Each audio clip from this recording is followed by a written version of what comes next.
여러분과 나누기 위해서 새벽 기도 때 이제 준비하고 왔는데, 우리 성도님들과 같이 토요 새벽에 묵상을 하면서 또 천천히 같이 읽었잖아요. 그때 주목하게 하신 말씀 또 다른 말씀이에요. 그 말씀은 저한테는 한 사건이었어요. 사건. 예를 들면 그 말씀 여러분 아시죠? 그 본문이 어떻게 본문이 동방박사가 별을 보고 찾아온 게 아니라 요셉이, 그렇죠? 요셉이 정혼한 여자가 애를 가진 것을 알고 조용히 그 여자를 끊으려고 하죠. 의로운 사람이기 때문에 시비 걸지 않고 조용히, 기분 나쁘겠지만 끊으려고 하는 건데, 긴 본문입니다. 나중에 천사가 나타나서 그렇지 않고 왜 이게 임신됐는지 일러주고 예수가 어떤 분이신지 설명해주는 긴 본문인데요, 저는 앞에 본문 이렇게 읽다가 성령님께서 이 요셉의 마음속으로 들어가서 요셉의 관점에서 지금 벌어진 일을 볼 수 있도록 이렇게 인도해 주셨어요. 그래서 제가 요셉의 속에 들어가서 제가 소식을 들은 거예요. 내 약혼녀가 애를 가졌다는 소식을. 제가 판단하는 거죠. 정말 좋지 못한 여자다. 내가 저런 여자와 결혼하려고 했다니.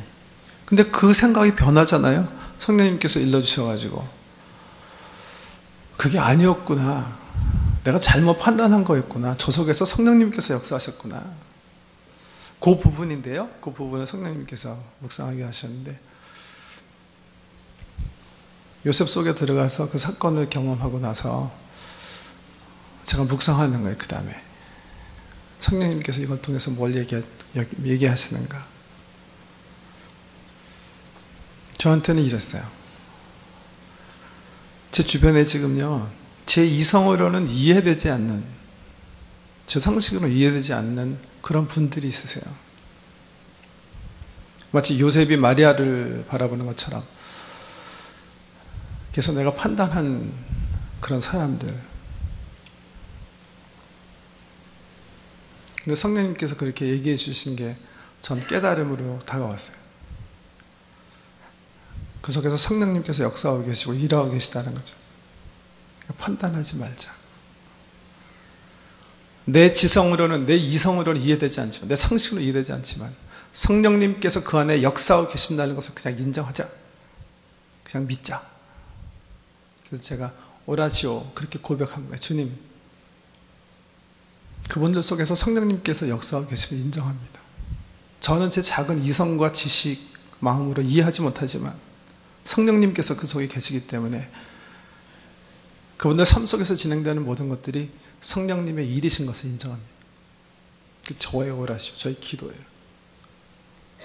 이 부분은 1월 1일 때도 그렇잖아요. 그러니까 실질적으로 성경 말씀을 가지고 성령의 음성을, 성령의 인도하시 받기 시작하면요, 한 말씀을 가지고도 똑같은 말씀이지만 30일 다른 말씀 받으실 수가 있어요.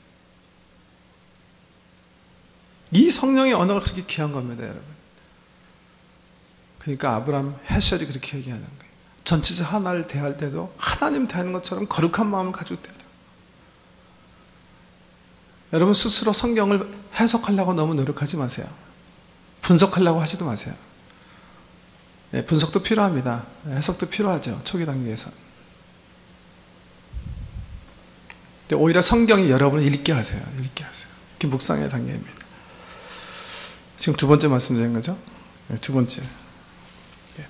말씀이, 하나님께서 주신 말씀이 내 삶에 어떻게 적용돼야 되는지, 왜 성령님께서 이 말씀에 주목하게 하셨는지 내 지정의를 동원해서 생각해보는 두 번째 묵상. 세 번째 묵상은요, 상상력을 이용한 묵상입니다. 상상력을 이용한 묵상. 여러분, 특별히 이 상상력을 이용한 묵상이 중요할 때가 있어요. 언제 중요하냐 하면, 내가 지금 읽고 있는 본문이 역사서이거나 복음서일 경우, 어폐가 있습니다. 복음서도 역사서죠. 왜? 지금 예수 그리스도께서 행하신 일들을 복음 기자가 적은 거니까. 혹은 예수를 만난 그 사도들 그리고 제자 공동체, 초대교회 공동체들의 전하는 말씀을 듣고 그들의 경험을 서술한 게 성경입니다. 누가는 그렇게 썼죠. 예를 들면 삭개오의 이야기가 어떻게 성경에 기록되어졌을까요, 여러분? 성경학자들 그렇게 생각합니다. 지금은 삭개오는요, 예수님 부활 후에 다른 어떤 사람보다도 자기가 만난 예수를 모든 사람들에게 전도하며 간증한 사람이에요. 그래서 예수의 이야기가 남는 거예요.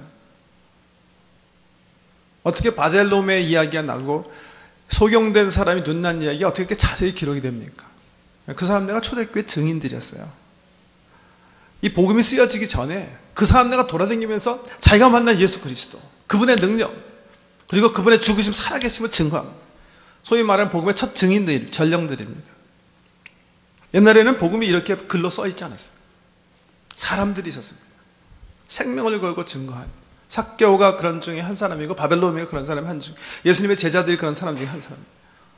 베드로가 이런 얘기를 했기 때문에 자기가 부인한 것들이 다 기록된 거예요. 모일 때마다 지하학교에서 모일 때마다 자기 간증, 생명을 걸고 살아계신 주님을 간증한 거예요. 근데 그런 첫 번째 증인들이 세상을 떠나기 시작했어요. 그래서 그 글을, 그 사건들, 그 증거들을, 그 증언들을 모아서 글로 쓰기 시작한 게 성경입니다. 그러니까 성경이 글로 되기 전에 뭐예요? 첫 번째 사도 공동체의 살아있는 하나님과의 체험이라고 볼 수 있어요. 그래서 성경을요, 교리적으로 이해하는 것도 중요하지만 이 성경을 통해서 첫 번째 증인들이 경험한 그 예수님, 그 은혜의 현장을 우리도 가서 경험하는 게 중요하다는 거예요. 그런 관점에서 역사서나 이 복음서를 읽을 때 상상력이 중요하다는 거예요. 상상력. 이걸 마치 실질적인 사건의 서마리로 보고 이 요점을 가지고 무슨 일이 어떻게 벌어졌는가 가서 살펴보는 거예요. 마치 영국 연출자가 말이죠, 삭개오 이야기를 무대에 올려서 2시간짜리 극본을 만들어내는 것처럼 거기다가 배경도 넣고 음악도 넣고 소리도 넣고 인물을 세울 때 그분들의 감정도 잡아주고 하는 것처럼 이 실질적인 사건이니까 그 세팅을 만들어서 이 말씀이 지금 초대교회 공동체에 어떻게 경험되어졌나를 살펴보는 거예요. 구체적으로 어떤 거예요? 제가 사실은 두 번째 묵상 드리면서 이미 예를 하나 드렸는데, 제가 그렇게 묵상한 거예요. 그렇게 동방 박사가 뭐였죠? 잠깐만, 동방 박사래네. 오늘 아침이 동방 박사고, 요셉. 네, 요셉이 약혼녀가 애를 가지고 있다는 사실을 알게 됐잖아요. 그때 느꼈던 좌절감, 배신감, 그 여자에 대한 혐오감, 그 자존심 상함, 이런 것들 어떻게 요셉의 입장에 들어가서 한번 경험해 보는 거예요. 그리고 자기가 오해였다는 사실이 판명됐을 때 새롭게 된 시각으로 그 여자를 바라보는, 그걸 제가 경험하는 거예요. 경험이요. 그러니까 조금 연극을 연출하는 거와 성경의 그 묵상, 그 상상을 토용한 묵상이 좀 틀린 게 있죠. 뭔지 아시겠어요? 연출자는 그 사건에 들어가지 않습니다. 근데 상상력을 동원해서 말씀을 묵상할 때는 어떻게 해요? 우리는 그 사건에 들어가게 돼요. 그 사건의 주인공이 되는 거예요. 요셉이 될 수가 있고 마리아가 될 수가 있고 천사가 될 수가 있어요. 성령께서 주목하게 하시고 내 영혼의 관심을 끄는 그 인물 속으로 들어가서 그 사건을 함께 경험하는 겁니다. 그런 상태에서 성령께서 어떻게 인도하시는가? 그건 성령님께서 하실 일이십니다. 성령님께 맡기십시오. 그 다음에 성령님께서 알아서 하십니다. 오늘 본문 말씀은 마태이 2장이죠, 그죠? 마태이 2장 어떻게 묵상하셨는지 모르겠는데 이것도 역시 마찬가지. 이거 사건이거든요. 그러니까 어떤 의미에서는 이런 사건들을 대할 때는